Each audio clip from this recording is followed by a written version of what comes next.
झारखंड सरकार के मंत्री और साहिबगंज जिले के विधायक आलमगीर आलम के विधायक प्रतिनिधि बरकत खान से खास मुलाकात हुई, जिस पर राजनीतिक और सामाजिक मुद्दों पर चर्चा हुई।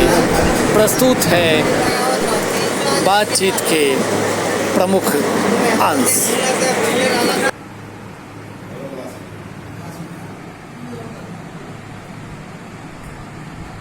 बोले प्रत्येक मंगलवार को ये जो विधायक प्रतिनिधि हम विधायक कक्ष में बैठते हैं और शहर और ग्रामीण क्षेत्रों के लोग यहाँ मेरे पास आते हैं और अपनी अपनी समस्याओं को रखते हैं। बहुत सारे लोग ऐसे हैं जो अंचल और प्रखंड नहीं जा पाते हैं, या फिर वहाँ हो सकता है कि उनको पदाधिकारियों के द्वारा संतोषजनक जवाब जो अपनी समस्याओं को लेकर के जाते हैं नहीं मिल पाता है, जिसके चलते वो विधायक कक्ष में आते हैं और प्रत्येक मंगलवार शहरी और ग्रामीण क्षेत्र में लोगों को एक के बीच एक संदेश गया है और आशा जगी है कि अगर हम मंगलवार को विधायक कक्ष में जाते हैं तो हमारा काम जो है वहाँ निदान हो जाता है। और ये भी सही है कि लोग आते हैं यहाँ, सिर्फ कांग्रेस पार्टी के लोग ही नहीं, यहाँ सभी पार्टी के लोग आते हैं अपने समस्याओं को लेकर। और मैं भी पार्टी विशेष बोल करके नहीं, जेन्युइन काज जो होता है लोगों का, अंचल से संबंधित है, मोटेशन नहीं हुआ, ऑनलाइन नहीं हुआ, या फिर समय लग रहा है, आपका आवास से संबंधित है, नगर क्षेत्र के भी आज भी कुछ समस्याएं आई थी जो हम छत ढालने के लिए 3 महीना पूर्व से हम सुपर तक कर चुके हैं, लेकिन हमको छत ढालने का जो किस्त मिलना चाहिए था वो नहीं मिल रहा है। कुछ लोग आते हैं कि हमारा लेबर पेमेंट नहीं हो रहा है। कुछ समस्याएं ऐसी आती हैं कि पेंशन मिलते मिलते 5-6 महीना से बंद हो गया है। तो ये सब जेन्युइन समस्याएं ग्रामीण और शहरी क्षेत्रों की है, जिसे सुनने वाला हमको लग रहा है कि यहाँ कोई ऐसा है नहीं, या संतोषजनक उनको नहीं दे पाते हैं जवाब उनका।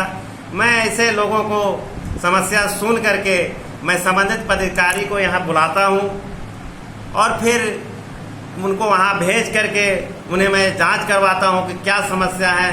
कुछ समस्याओं का निदान तो ऑन द स्पॉट हो जाता है, जो समस्याएं में कुछ समय लगता है हम संबंधित पदाधिकारियों को सौंप देते हैं कि आने वाले मंगल के पहले तक जो है इसको निदान करा दीजिए। और लोगों को इससे बहुत लाभ भी मिल रहा है। लोग आते हैं, लाभ मिल रहा है। इसलिए हमारा आज देखिए वर्षा हो रहा था दोपहर में, वर्षा के बीच भी यहाँ पर लोग जो है जमजाहट भरे हुए थे अपनी समस्याओं को लेकर, और हमने उसके समस्याओं को सुना और बहुत सारी समस्याओं का निदान भी किया और आश्वासन भी दिया कि तुम्हारा 1 सप्ताह के अंदर जो है ये समस्या का समाधान हो जाएगा। मंत्री के विधायक प्रतिनिधि बरकत खान ने राज्य के राजनीतिक परिदृश्य पर भी खुलकर अपने विचार रखे। राज्य में वर्तमान परिवेश में उत्पन्न स्थिति पर भी बरकत खान ने अपने विचार व्यक्त किए, साथ ही जिले की समस्याओं पर भी चर्चा की।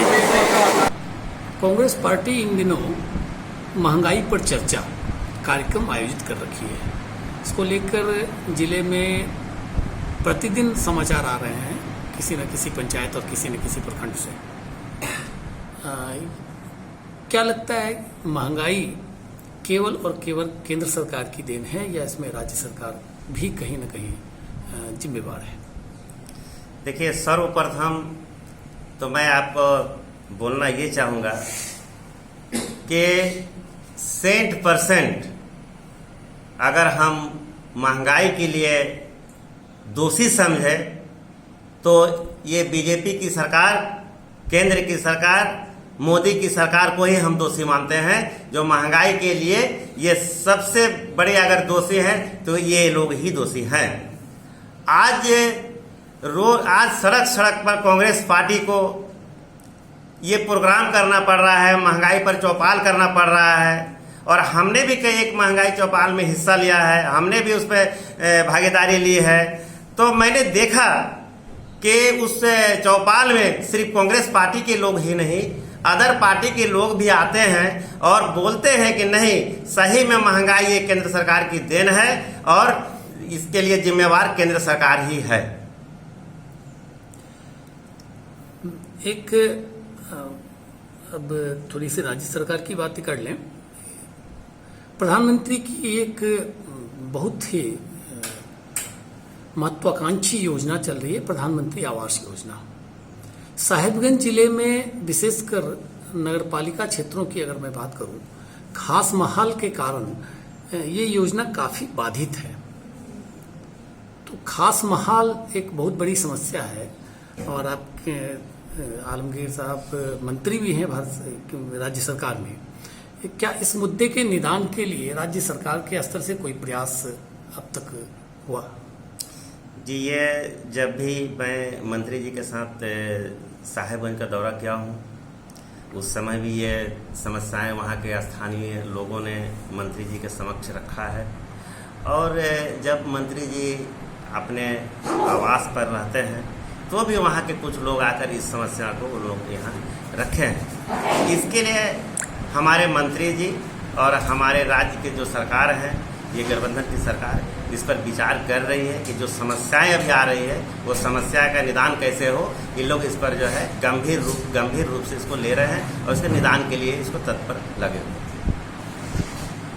अभी झारखंड में एक चर्चा जोरों पे है, सरकार असमंजस की स्थिति में है। क्या लग रहा है, क्या संभावना दिख रही है? देखिए, ये तो विपक्षों का काम है कि जब से हमारी सरकार गठबंधन की बनी है तब से विपक्ष जो है इस गठबंधन की सरकार को अस्थिर करने के लिए बहुत तरह के हथकंडे अपनाए हैं। अभी जैसे कि आप देखते होंगे कि हमारे जो गठबंधन की सरकार है इसको किस तरह से अस्थिर हो, इसके लिए बहुत सारे अपने स्तर से जो है ये लगा रहे हैं और लगा करके जो है इसको जो है दुरुपयोग करके इस सरकार को अस्थिर करना चाहते हैं। और हम आपको साफ साफ बतला देना चाहते हैं कि अभी हमारी जो झारखंड में गठबंधन की सरकार है, इस पर किसी प्रकार की कोई जो है खतरा नहीं है। ये सरकार जो है अपने कार्यकाल को पूरा करेगी। प्रॉफिट ऑफ ऑफिस के मामले में आपके अनुसार क्या फैसला आना है? देखिए, ये तो कानून है और कानून से ऊपर कोई नहीं है, इसका नियम है। ये जो भी फैसला आएगा उसको सबको सर्वमान्य होगा, ये हम यही कहना चाहते हैं। अगर यह फैसला मुख्यमंत्री के खिलाफ जाता है, वैसे परिस्थिति में अगली सरकार का स्वरूप क्या होगा? सर, अगर ऐसा कुछ होता है तो इसके लिए भी हमारे जो गठबंधन के जो लोग हैं वो सब अपना इसके लिए वैकल्पिक व्यवस्था अपना किए हुए हैं और सरकार को इससे कुछ खतरा होने वाला नहीं है। सरकार अपना सही ढंग से चलेगी और अपने कार्यकाल को पूरा करेगी। साहिबगंज जिले से जुड़ी तमाम खबरों के लिए बने रहें खबर अपडेट साहिबगंज के साथ।